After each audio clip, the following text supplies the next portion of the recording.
Welcome to Daily News. The Pakistan Israel सां लाॻापन बाबति क़ौमी मफ़ादनि खे नज़र में रखी फ़ैसिलो कंदो। हाणोके अरसे में इसराइली परदे वज़ीर सां कंहिं पाकिस्तान उहिदेदार जी मुलाक़ात न आहे थी।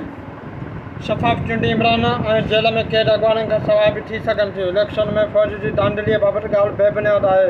निगरान वज़ीर आज़म जेल काटींदड़ पीटीआई मेंबर बनत राज गैरकानूनी सरगर्मियुनि में मुलविस हुआ ऐं पीटीआई में शामिल हज़ार माण्हू जेके गैरकानूनी सरगर्मियुनि में मुलविस न आहिनि उहे इलेक्शन में हिसो वठी सघनि था।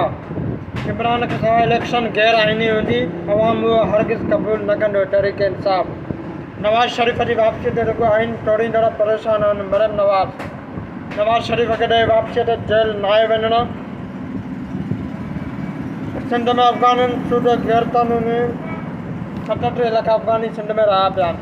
हिननि खे ॿाहिरां निकाले ॾिनी वई सिंध मां।